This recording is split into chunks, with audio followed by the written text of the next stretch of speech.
My friends at the New Hope Church of Christ in Salina, Tennessee, have invited me to share the weekend of April the 7th through 9th in a series of presentations. We'll be meeting on Friday the 7th at 6:30, on Saturday the 8th at 9 a.m., and on Sunday morning the 9th at 9 a.m. for Bible study and at 9:30 for a worship service. We'll be talking about the Christian's response to crisis, to grief, and depression in a series called The Christian and Mental Wellness. The New Hope Church of Christ is located at 3959 New Hope Road in Salina, Tennessee, and we would welcome you to come and share the weekend with us as we discuss the Christian and mental wellness.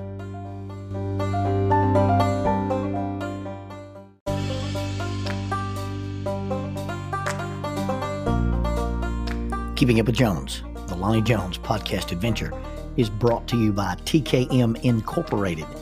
This company, located in Moss, Tennessee, specializes in erosion control, hydroseeding, hydromulch, silt fence. They do minor excavation work, and they also provide traffic control and construction signs. Their mission is keeping people safe. Their passion is wishing that all men could be saved. TKM stands for The King's Men. If you'd like to contact The King's Men, you can contact them at 931-243-3958, 931-243-3958, or you may email them at tkminc2001@twlakes.net. That is tkminc2001@twlakes.net. The King's Men, in partnership with Keeping Up with Jones, the Lonnie Jones podcast adventure.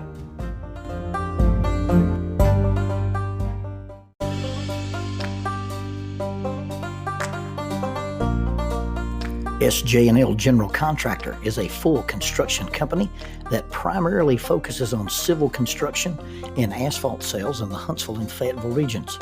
Services they provide include, but are not limited to, road construction, asphalt material, underground utilities, site work, and demolition. They employ heavy equipment operators, concrete finishers, pipe layers, and CDL dump truck drivers.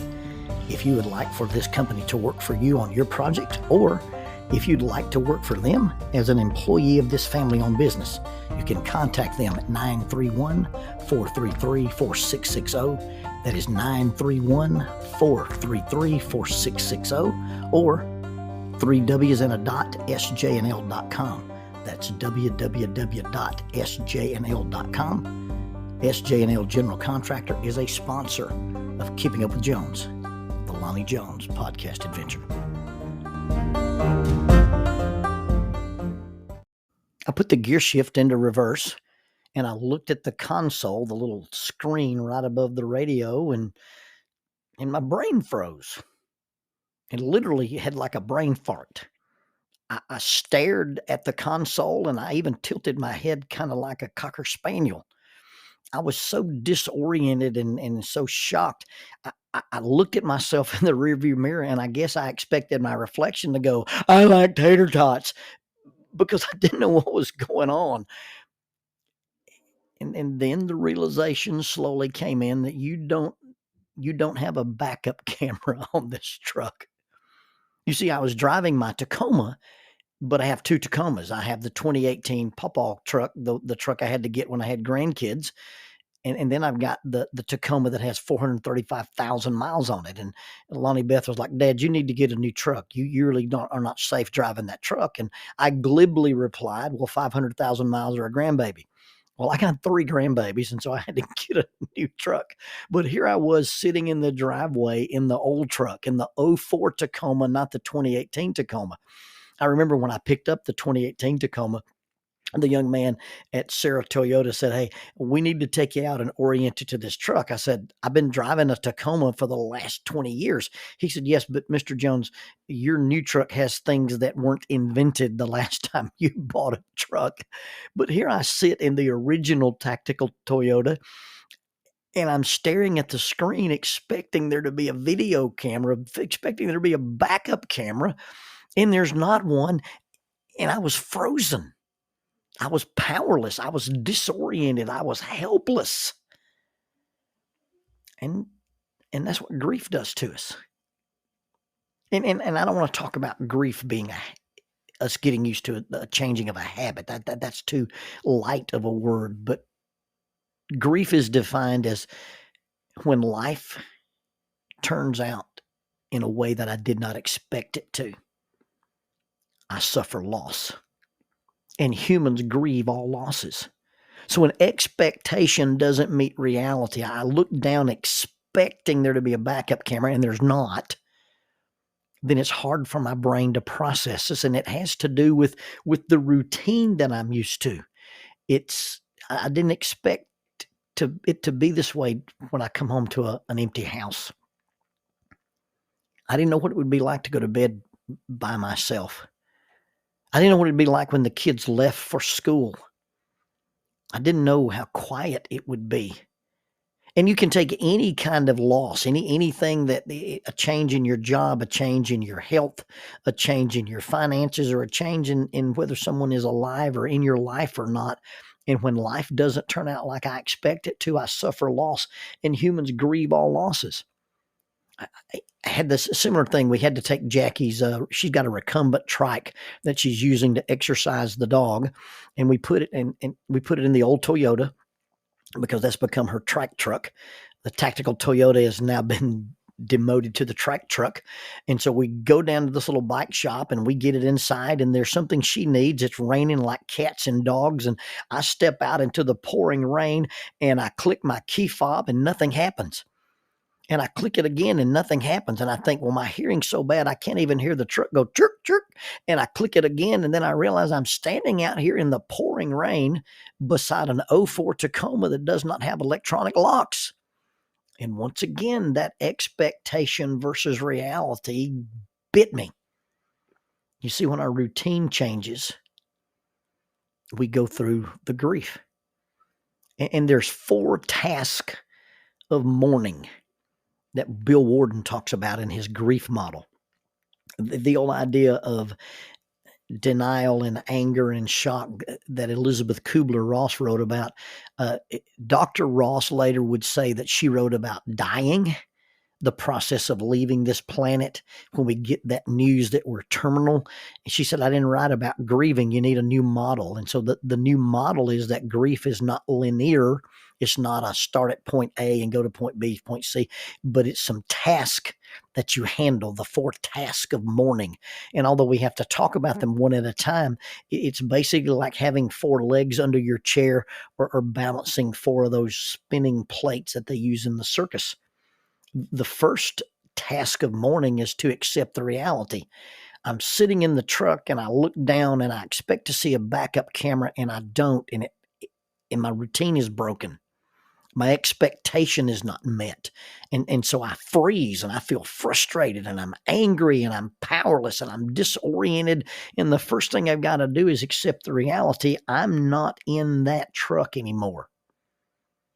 I'm in this truck. The reality is this truck doesn't have a backup camera.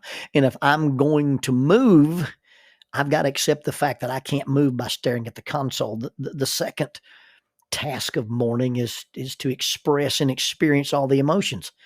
I can be embarrassed. I can be frustrated. I can be angry. I can be mad. I can even think it's funny and laugh about it. But at some point, I've got to experience those emotions and express them. That's super important to understand that more often than not, our emotions tell us something. They don't tell us to do something. And our emotions tell us something about us, but they don't tell us who we are. You see, I'm not sad or despondent or grieving or angry or frustrated or depressed. I'm Lonnie. And I feel sad or angry or despondent or frustrated or depressed. But once I get a handle that my emotions more often are information and not instruction, they have nothing to do with my identity. They tell me that there's something affecting my identity. Then I have accepted the reality and I experience and express all the emotions. And then I've got to recognize and adjust to the new norm. I'm not in the 2018 truck with a backup camera.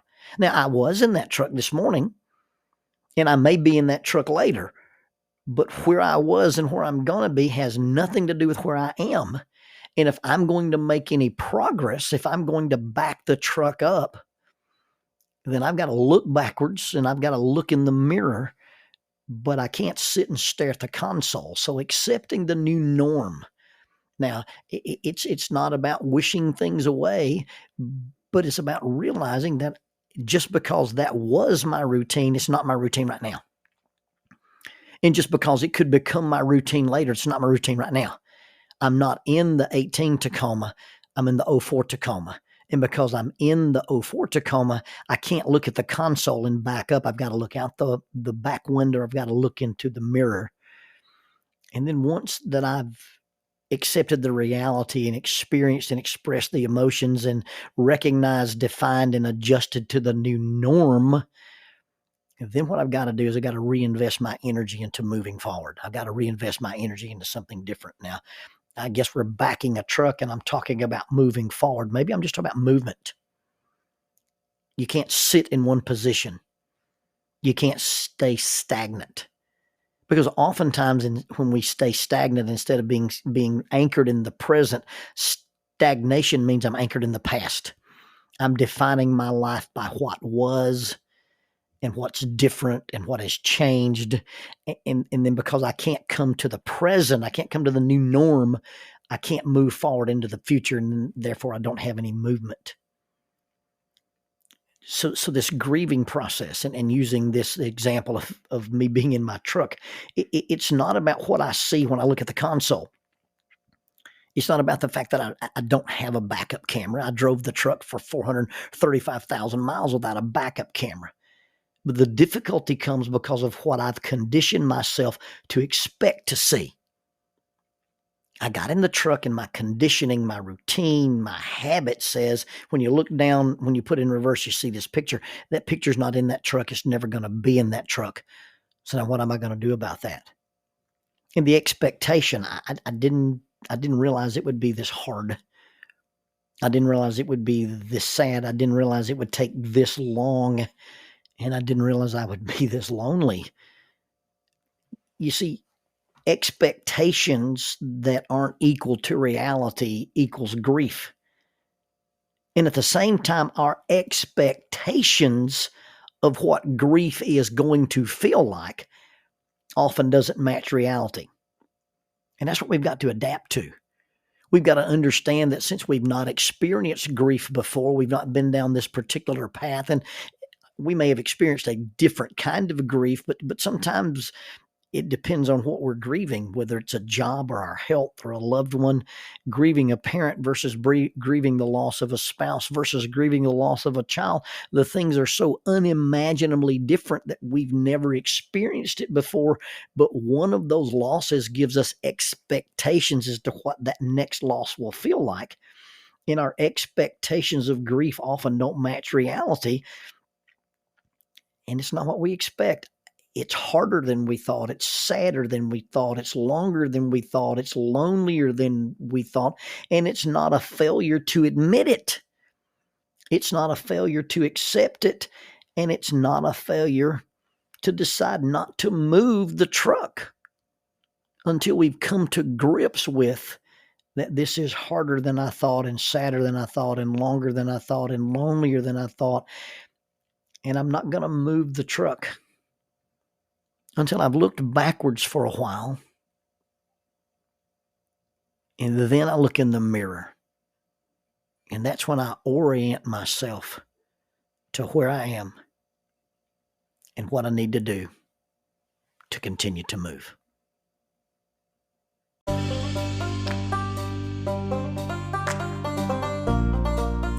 Using the tool of shortwave radio, World Christian Broadcasting literally covers the world every day with the gospel.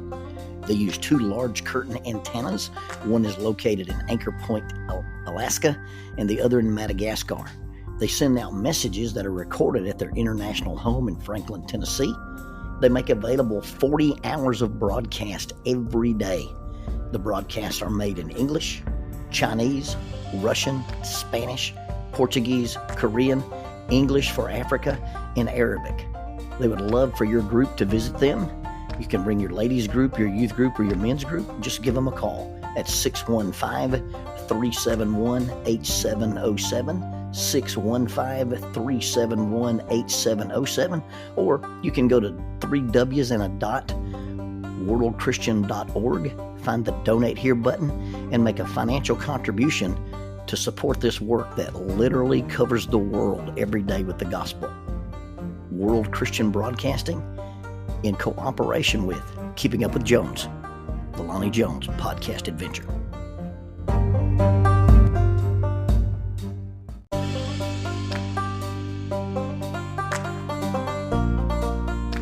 Keeping Up with Jones, the Lonnie Jones podcast adventure. I am your host, Lonnie Jones. My wife Jackie and I moved to the city of Huntsville in 1986 for me to be a youth and family minister.